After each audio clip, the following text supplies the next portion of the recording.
With this, we will be proceeding with the much awaited next TED Talk of the evening by Mr. Devan Bhalla. Mr. Devan Bhalla is a visionary marketer whose passion for innovation, strategy, and meticulous detail has propelled brands to new heights.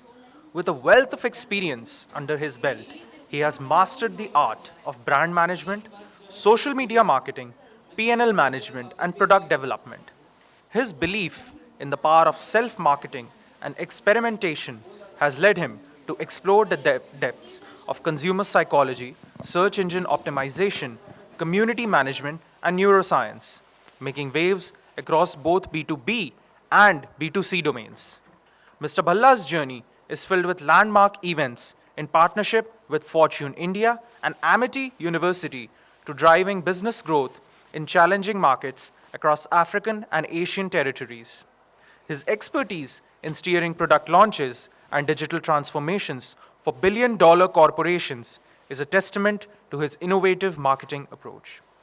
When he is not transforming the marketing landscape, Mr. Bhalla indulges in air pistol shooting, painting, and nurturing a healthy lifestyle, showcasing the breadth of his interests and dedication to personal growth. Join us at TEDx as Mr. Bhalla shares his groundbreaking journey across the landscapes of media, e-commerce, and edtech, offering insights that redefine success in the digital age. Mr. Bhalla, the stage is all yours. So, one more smile.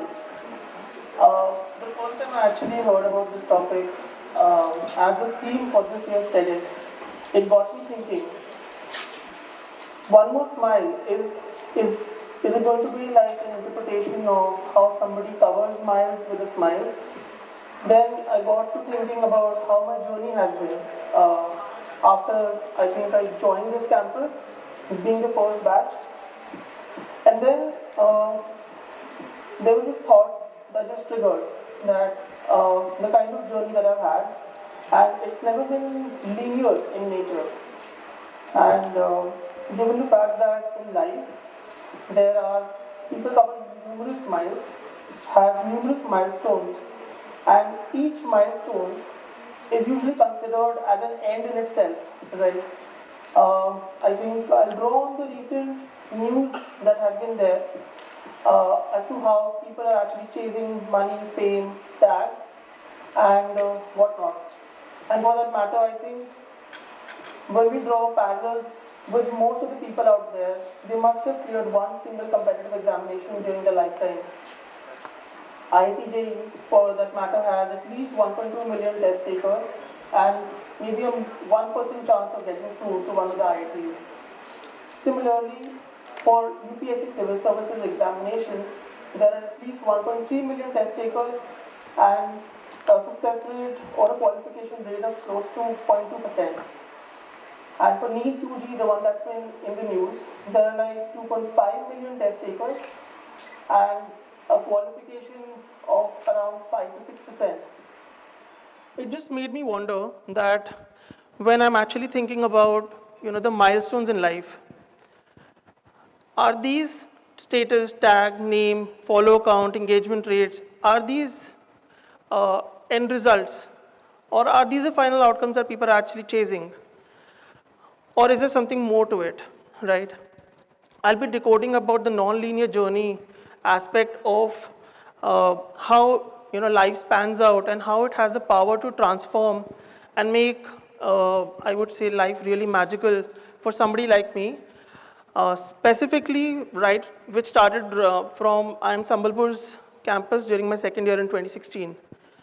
And I think over the journey, it's been covered with numerous shades. And when I have to get down to break down this entire piece, there were two very prominent comparisons or parallels which I was able to draw as an individual. In addition to a regular corporate job and heading one of the, I would say, being the deputy head of one of the biggest manufacturing enabling firms out there, drawing an emphasis on that from a very famous quote by Mr. Thomas Edison. He goes on to say that in life, the greatest pleasure and the reward that he's been able to draw has actually been the process, that actually people look at the success, but for him, it's the process that really mattered, right? Which again comes back to the same point, that how critical people look at when a journey is being spoken about.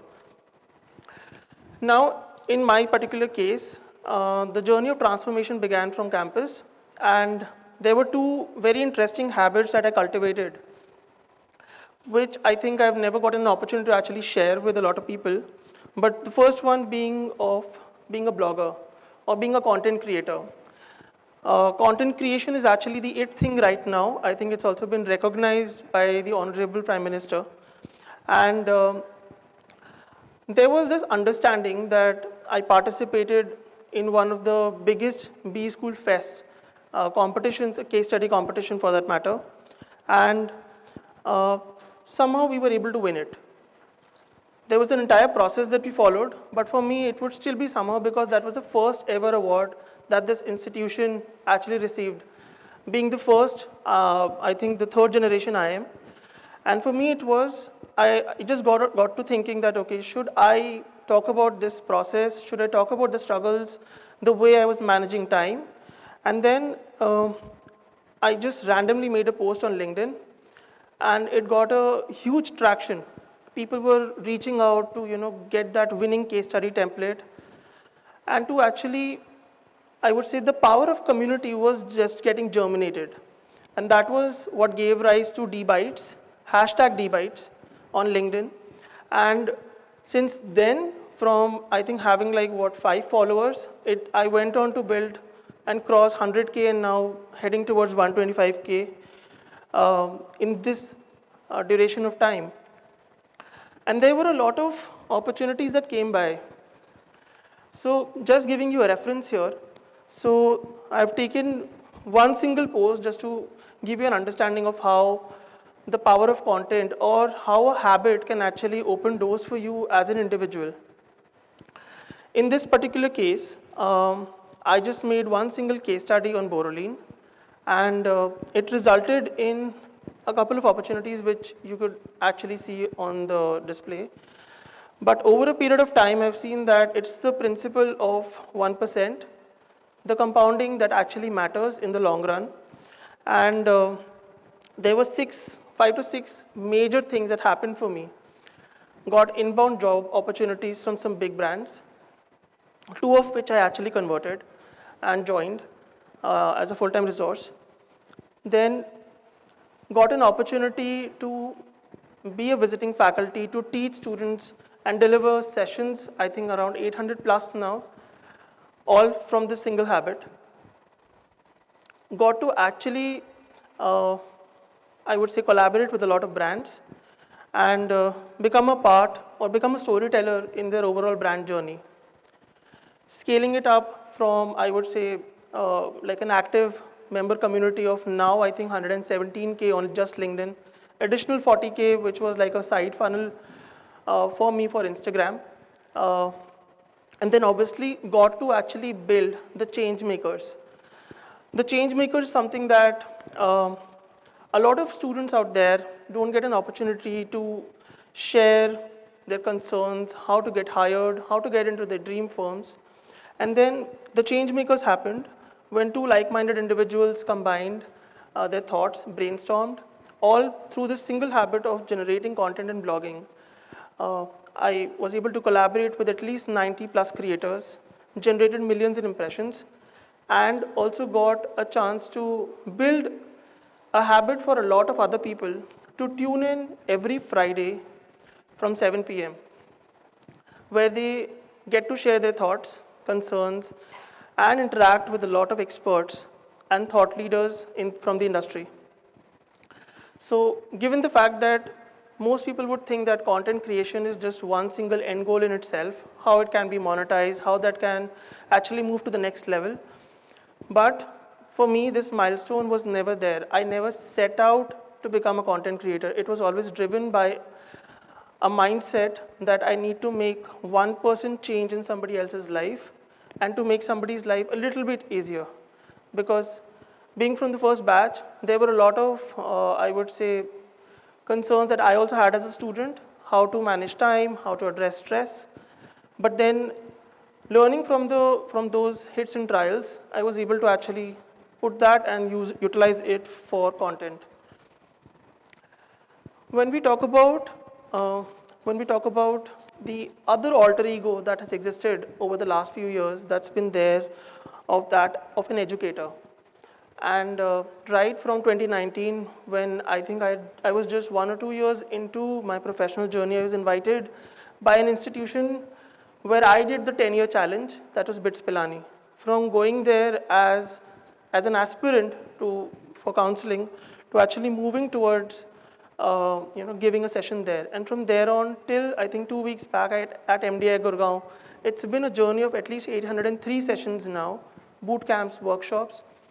What it has actually brought in as a sense of gratitude for me has been that made me a better conversationalist and also made me a better, I would say, listener who has empathy, right?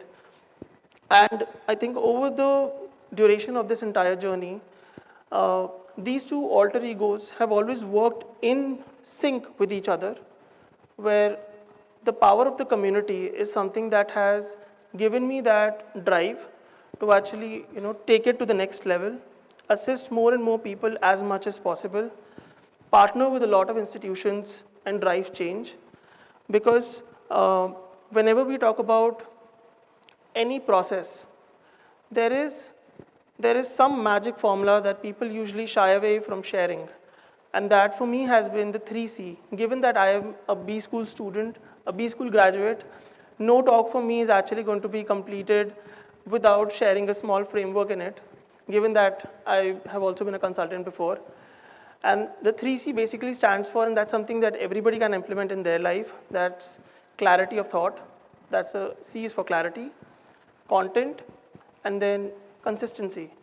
So clarity is basically why somebody should get it or even get into something before they're about to start. Content is the what of the matter, and consistency is how much of it. So when these 3Cs make a tripod in your real life, you're actually able to, I would say, strike the perfect balance to drive change for the larger community. And that's ideally the case how most social media platforms are also built, to build that consistency. And given a few focus group discussions that I've been a part of as a participant and as an enabler, consistency is something that usually most people fall out of. At least 7 out of 10 people, according to me, are not able to drive change for the long term because they usually miss out on the sustainability part of that process. And given this fact, I think the process is something that should always be factored in whenever you're supposed to drive change. That is the same process that is germinated by a burning desire, takes you places, and over a period of time also earns you that smile that your community has because you've been able to drive that change. And I think as an individual, if you're able to achieve that and unlock that potential in you, you can actually do a lot more in life. So thank you.